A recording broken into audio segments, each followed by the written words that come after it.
Shri insight of ടാരോട്ടിലേക്ക് എല്ലാവർക്കും സ്വാഗതം. നമുക്കിന്നൊരു റിലേഷൻഷിപ്പ് റീഡിംഗ് എടുത്തു നോക്കാം. അതിനു മുൻപ് പറയാനുള്ളത്, നമ്മുടെ റീഡിംഗ് ജനറൽ റീഡിംഗ് ആണ്, അതുകൊണ്ട് എല്ലാവർക്കും റെസൊനേറ്റ് ആവില്ല.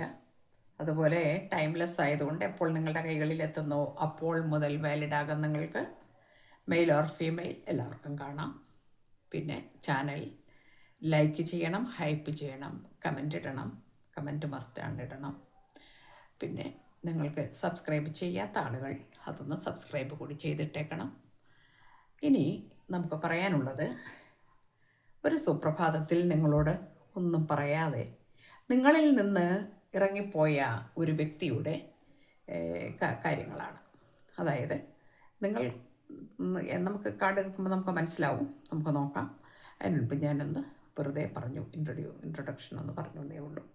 നിങ്ങളിൽ നിന്ന് അത്രയും സ്നേഹിച്ചിരുന്ന ഒരു ബന്ധത്തിൽ നിന്ന് പെട്ടെന്ന് ഇറങ്ങിപ്പോയ ഒരാളുടെ കാര്യങ്ങൾ ആണ് നമ്മൾ നോക്കുന്നത്. അപ്പോൾ നിങ്ങൾക്ക് എന്തൊക്കെയാണ്, നിങ്ങളുടെ അവസ്ഥ എന്തായിരുന്നു, ഇപ്പോൾ എന്താണ് അതിനൊരു ഔട്ട്കം, ഇതൊക്കെയാണ് നമ്മൾ നോക്കുന്നത്.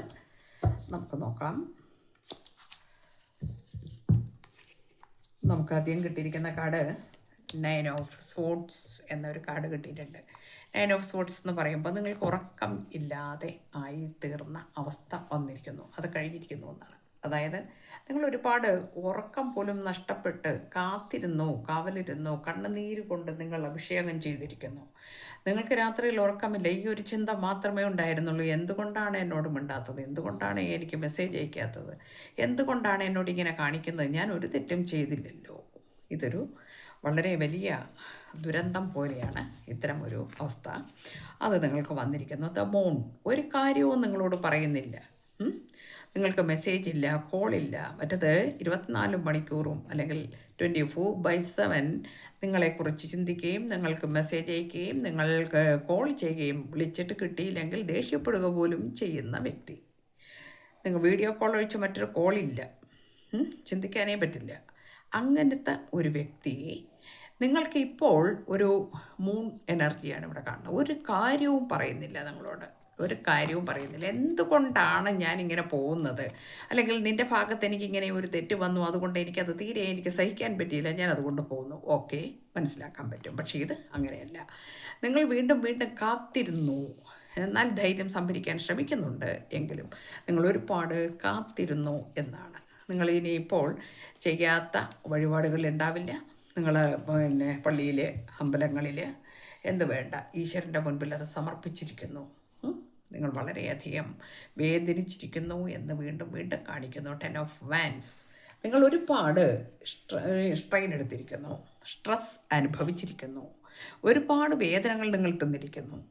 എന്തുകൊണ്ടാണെന്നൊന്ന് അറിഞ്ഞാൽ മാത്രം മതിയായിരുന്നു. നിങ്ങൾക്ക് ആ ഡേ ആൻഡ് നൈറ്റ് എന്ന് പറയുന്നത്, നിങ്ങൾക്ക് ഈ ജീവിതത്തിൽ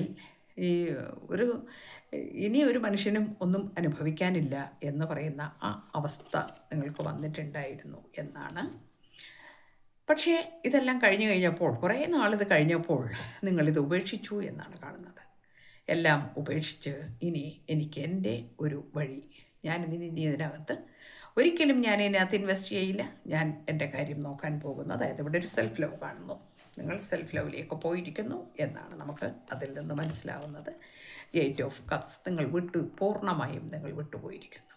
ഇപ്പോൾ നിങ്ങൾക്ക് ഈ വ്യക്തി വേണം എന്ന ഒരാഗ്രഹം പോലുമില്ല, തിരിച്ചു വരണം എന്ന് പോലുമില്ല. ഓക്കെ, അങ്ങനെയാണ് ഇപ്പോഴത്തെ ഒരു അവസ്ഥ കാണിക്കുന്നത്. നമുക്ക് അടുത്ത കാർഡ് നോക്കട്ടെ. എന്നിട്ടും പ്രതീക്ഷയുണ്ടെന്നുള്ളതാണ്.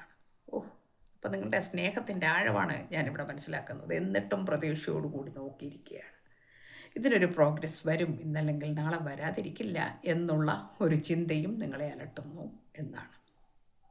നിങ്ങളുടെ സെൽഫ് ലെവലിലേക്ക് പോയിരിക്കുന്നു എന്ന് പറയുന്നത് സത്യം. പക്ഷേ എന്നാലും നിങ്ങൾക്ക് മറക്കാൻ പറ്റുന്നില്ല എന്നുള്ളതാണ്.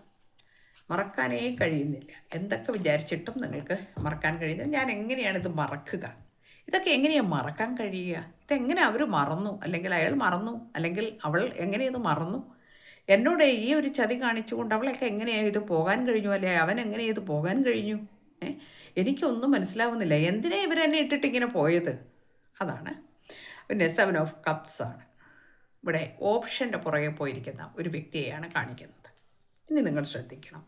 കാരണം വെച്ചാൽ നിങ്ങളിങ്ങനെ കാത്തിരുന്നിട്ട് കാര്യമില്ല എന്ന് മനസ്സിലാവുമ്പോൾ നമുക്ക് നമ്മളുടേതായ വഴികളിലൂടെ പോകേണ്ടതുണ്ട്. ആ കാര്യം നിങ്ങൾ ശ്രദ്ധിക്കണം. ഇവിടെ 7 ഓഫ് കപ്സ്, അതായത് ഓപ്ഷൻ്റെ പുറകെ പോകുന്നു എന്നാണ്. എന്താണ് ഈ ഓപ്ഷൻ എന്ന് പറയുന്നത് നോക്കാം. നമുക്ക് എന്ത് ഓപ്ഷനാണ് എടുത്തിരിക്കുന്നത് നോക്കാം. അതെ, ധനത്തിൻ്റെ പുറകെ പോയിരിക്കുന്നു എന്നാണ്. നിങ്ങളൊരു പക്ഷേ ഈ പറഞ്ഞ വ്യക്തിയേക്കാൾ ധനം കുറവായിരിക്കാം. അതല്ലെങ്കിൽ അയാൾ ധനത്തിൻ്റെ പുറകെ പോയിരിക്കുന്നു എന്ന് വെച്ചാൽ ബിസിനസ്സായിരിക്കാം, അല്ലെങ്കിൽ അതുമാതിരിയുള്ള കെട്ടുപാടുകളുണ്ടാകും.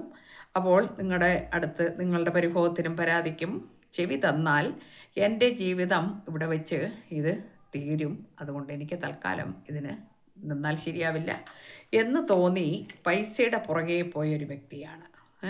അവിടെ അതിനെക്കുറിച്ചുള്ള ചിന്തകളായിരുന്നു. അതായത് ഏസ് ഓഫ് വൈൻസ് ആണ്. നമുക്ക് ഇഷ്ടം പോലെ ധനമുണ്ടാക്കണം, എനിക്ക് ഒരുപാട് ഓപ്ഷൻ ഉണ്ട്, അതുപോലെ തന്നെ എനിക്ക് അവസരങ്ങളുണ്ട്, ഓപ്പർച്യൂണിറ്റീസ് ആണല്ലോ എല്ലാത്തിൻ്റെയും മുൻപിൽ നിൽക്കുന്നത്, അതുകൊണ്ട് ഞാൻ അതിൻ്റെ പുറകെ എനിക്ക് പോകാതിരിക്കാൻ പറ്റില്ല. സ്നേഹക്കുറവൊന്നുമില്ല ഇവിടെ, ആ സ്നേഹക്കുറവല്ല കാണിച്ചത്. എനിക്ക് സാമ്പത്തികം വേണം, അതിൻ്റെ പുറകെ പോയി, ഓപ്ഷൻ്റെ പുറകെ പോയി. ഏസ് ഓഫ് പെൻറ്റക്കിൾസ് കണ്ടില്ലേ? അപ്പം ഗ്രോത്തൊക്കെ വന്നു തുടങ്ങി, അതെ, ധനമൊക്കെ വന്നു തുടങ്ങി. അതായത് ഏതോ ഒരവസ്ഥ ധനം കുറച്ചൊന്ന് കുറഞ്ഞ സമയം ആയി കാണും. ആ സമയത്തായിരിക്കാം നിങ്ങളിൽ നിന്ന് അകന്നു പോയിരിക്കുന്നതെന്നാണ് കാണുന്നത്. ഇപ്പോൾ ധാരാളം ധനമൊക്കെ സമ്പാദിച്ചിരിക്കുന്നു എന്ന് കാണിക്കുന്നുണ്ട്. വരട്ടെ, ധനം നല്ല കാര്യം. ഇപ്പോൾ ഒരു രാജാവിൻ്റെ പ്രൗഢിയിലൊക്കെയാണ്. King of pentacles, male or female എല്ലാവർക്കും കാണാം. ഹി ഓർ ഷീ, ഇതാർക്കാണെങ്കിലും ശരി കേട്ടോ. അത് ഇന്ന ആളെന്നൊന്നുമില്ല കേട്ടോ. അപ്പോൾ ഇപ്പോൾ ഒരു രാജാവിൻ്റെ അല്ലെങ്കിൽ രാജ്ഞിയുടെയൊക്കെ പ്രൗഢിയിലാണ്. കാരണം എന്താ വെച്ചാൽ ധനം ഇഷ്ടം പോലെയായി, ആഗ്രഹിച്ചതൊക്കെ നേടിയെടുത്ത് കഴിഞ്ഞിരിക്കുന്നു എന്ന് കാണുന്നു.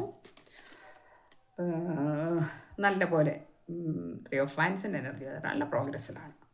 അപ്പോൾ എവിടെയൊക്കെ പോയിട്ട് ധനമുണ്ടാക്കാൻ പറ്റുമോ അവിടെയെല്ലാം പോയിരിക്കുന്നു. ആ ധനത്തിൻ്റെ പുറകെ ആയിരുന്നു ഇത്രയും കാലം. പക്ഷേ ധനം മാത്രമാണ് എൻ്റെ ലൈഫിലെ സ്വർഗം അല്ലെങ്കിൽ സുഖം എന്ന് കരുതുന്ന ആളുകളുണ്ട് നമ്മുടെ ഇടയിൽ.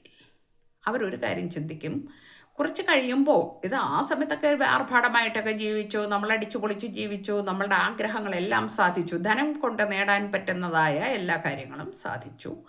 എന്നാൽ കുറച്ച് കഴിഞ്ഞപ്പോൾ തോന്നി എല്ലാത്തിനും ഒരു മടുപ്പ് വരും ഇല്ലേ ജീവിതത്തിൽ. നമുക്ക് ദാരിദ്ര്യമാണെങ്കിലും മടുപ്പ് വരും, ഇനി ഒരുപാട് ധനം ഉണ്ടെങ്കിലും മടുപ്പ് വരും. അതുകൊണ്ടാണ് എല്ലാത്തിനും ഒരു മീഡിയം സൈസിൽ അല്ലെങ്കിൽ ആ ഒരു ലെവലിൽ പോവുകയാണെങ്കിൽ കുറച്ചൊരു സമാധാനമൊക്കെ നമുക്കുണ്ടാകും. അപ്പോൾ ഇവിടെ ഹെർമിറ്റ് വന്നിരിക്കുന്നത് ഇവിടെ ചിന്തിക്കാൻ തുടങ്ങിയിരിക്കുന്നു. ഒരുപാട് ചിന്തകൾ വന്നിരിക്കുന്നു.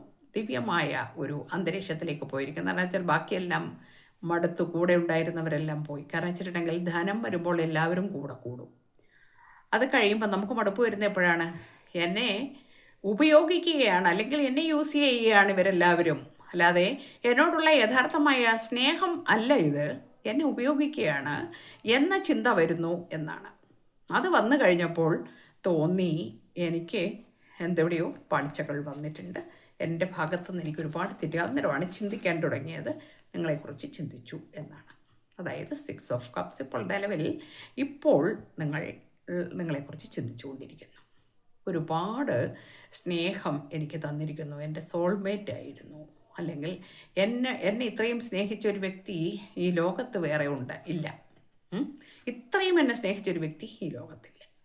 ആ ആളെയാണ് ഞാൻ ഉപേക്ഷിച്ചിട്ട് ഞാൻ പോയത്. എങ്ങോട്ടേക്ക് പോയത്? ധനത്തിൻ്റെ പുറകെ ഞാൻ പോയത്. ഇനി എങ്ങനെയാണ് ഞാൻ തിരിച്ച് ചെല്ലുക? ഞാൻ എന്താണ് പറയുക? നിങ്ങളോടൊന്നും പറയാനില്ല. എന്താണ് നിങ്ങളിൽ നിന്ന് വിട്ടുപോയി, അതിന് കാരണം പോലും പറയാതെയാണ് പോയിരിക്കുന്നത്. അപ്പോൾ അത് എന്താണ് എന്ന് ഞാൻ എന്താണ് പറയുക? ഞാൻ ധനത്തിൻ്റെ പുറകെ പോയി എന്ന് പറയാൻ പറ്റുമോ? എനിക്ക് മറ്റെന്താ ഞാൻ പറയേണ്ടത്? അല്ലെങ്കിൽ എനിക്ക് എന്താണ് ഇനി ചെയ്യാൻ പറ്റുക? ഞാൻ എങ്ങനെയാണ് ഇനി തിരിച്ചു ചെല്ലേണ്ടത്? ഇപ്പോൾ ആലോചിക്കുന്നു, എൻ്റെ സോൾമേറ്റ് ആയിരുന്നു, അല്ലെങ്കിൽ എന്നെ ഇതുപോലെ സ്നേഹിച്ചിരുന്ന ഒരു വ്യക്തി ഈ ഭൂമുഖത്ത് ഇപ്പോൾ ഇല്ല വേറെ. അവിടെ നിസ്വാർത്ഥമായ സ്നേഹമായിരുന്നു. അവിടെ ഫലേച്ഛ കൂടാതെയാണ് എന്നെ സ്നേഹിച്ചിരുന്നത്. ഞാൻ ഒന്നും കൊടുത്തിട്ടില്ല ഇന്നേ വരെ എന്നിൽ നിന്ന് എന്തെങ്കിലും ഒന്നും ഞാൻ അവിടെ കൊടുത്തിട്ടില്ല, ഒരു തരത്തിലും കൊടുത്തിട്ടില്ല. ഒരു തരത്തിലെന്ന് പറയുമ്പോൾ നിങ്ങൾക്ക് മനസ്സിലായി കാണും. സാമ്പത്തികമായിട്ടാണെങ്കിലും ശരി, ഫിസിക്കലായിട്ടായാലും ശരി, ഒന്നും തന്നെ ഞാൻ കൊടുത്തിട്ടില്ല. പക്ഷേ എന്നെ തന്നെ സ്നേഹിച്ചിരുന്നു, നിർമ്മലമായ സ്നേഹമായിരുന്നു. ആ സ്നേഹമാണ് ഞാൻ നഷ്ടപ്പെടുത്തിയത്. ഇപ്പോൾ ഏസ് ഓഫ് കപ്സ് ആണ്, മിസ്സിങ് എനർജിയാണ്. ഇപ്പോൾ മിസ്സിങ് എനർജിയാണ്. ഇനി എങ്ങനെ ഞാൻ തിരിച്ചു പോകും, അല്ലെങ്കിൽ ഇനി ഞാൻ തിരിച്ചു ചെന്നാൽ എന്നെ സ്വീകരിക്കുമോ, ഇനി എന്നോട് ആ പഴയ സ്നേഹമുണ്ടാകുമോ? ഇപ്പോൾ നിങ്ങളെ നഷ്ടബോധത്തോടെ നിങ്ങളെ കാത്തിരിക്കുകയാണ്, നിങ്ങളെ നോക്കിയിരിക്കുകയാണ്. നഷ്ടബോധമാണിപ്പോൾ. കാരണം ഇനി എനിക്കത് തിരിച്ച് ലഭിക്കണമെങ്കിൽ ഒരുപാട് ഞാൻ കഷ്ടപ്പെടേണ്ടി വരും എന്നുള്ള ചിന്ത നല്ലതുപോലെ ഉണ്ട്. കിങ് ഓഫ് സോഡ്സിൻ്റെ എനർജി വന്നിട്ടുണ്ട്. ധൈര്യമൊക്കെ സംഭരിക്കുന്നുണ്ട്. എന്നാൽ ചിന്തകൾ കണ്ടില്ലേ, ചിന്തകളിങ്ങനെ വട്ടമിട്ട് പറക്കുകയാണ്. ആ ചിന്തകൾ വട്ടമിട്ട് പറക്കുന്നിടത്തോളം കാലം ഒന്നും ചെയ്യാൻ കഴിയില്ല. ഞാൻ എന്ത് ചെയ്യണം എന്നറിയാതെ കുഴങ്ങുന്നു എന്നാണ് കാണിക്കുന്നത്. അവസാനം ഒരു കാർഡ് വന്നിട്ടുണ്ട്, 9 ഓഫ് പെൻറ്റക്കിൾസ്. എല്ലാ സാഹചര്യങ്ങളും ഉണ്ട്. ഇനി നഷ്ടപ്പെട്ടതെല്ലാം, പണ്ട് നഷ്ടപ്പെട്ടതെല്ലാം തിരിച്ചു കിട്ടി. പക്ഷേ ഇനി എൻ്റെ ജീവിതത്തിലെ അമൂല്യമായ ഒന്ന് എന്നിൽ നിന്ന് നഷ്ടപ്പെട്ടു പോയിരിക്കുന്നു. അതിനെ ഞാൻ എങ്ങനെയാണ് കൊണ്ടുവരിക? അതുകൂടെ ഉണ്ടെങ്കിൽ മാത്രമേ ഈ 9 ഓഫ് പെൻറ്റക്കിൾസിൻ്റെ ആ ഒരു സുഖം അല്ലെങ്കിൽ ആ ഒരു സന്തോഷം എനിക്ക് അനുഭവിക്കാൻ കഴിയൂ എന്ന് മനസ്സിലാക്കി അതിനുവേണ്ടി ശ്രമിക്കാൻ ഉള്ള ഒരു മനസ്സ് എടുത്തിരിക്കുന്നു, ഒരു ചിന്ത വന്നിരിക്കുന്നു എന്നാണ്. ഓക്കെ, അപ്പോൾ നമുക്ക് പിന്നെ 7 ഓഫ് വൈൻസ് കാണിക്കുന്ന ഒരു മൂവ്മെൻറ്റാണ്. നിങ്ങളിലേക്ക് എത്രയും പെട്ടെന്ന് എത്തണം എന്നാണ് ആഗ്രഹിക്കുന്നത്. എത്രയും പെട്ടെന്ന് നിങ്ങളിലേക്ക് എത്തിയിട്ട് നിങ്ങളുമായിട്ടൊരു ബന്ധം കൊണ്ടുപോകണം എന്നാഗ്രഹിക്കുന്നു. ബാക്കിയൊക്കെ ഇനി ഈശ്വരൻ്റെ നിശ്ചയമാണ്, നിങ്ങളുടെ തീരുമാനമാണ്. എനിക്കത്രയും ഇവിടെ പറയാനുള്ളൂ. വേറെ എൻ്റെ ആയ അഭിപ്രായമൊന്നും ഇതിനകത്ത് ഞാൻ പറയില്ല. നിങ്ങളാണ് തീരുമാനിക്കേണ്ടത്. കാരണം അനുഭവിച്ചത് നിങ്ങളാണ്. അതുകൊണ്ട് നിങ്ങൾ തീരുമാനിക്കുക. ഓക്കെ, എല്ലാവർക്കും നല്ലത് വരട്ടെ. Thank you universe.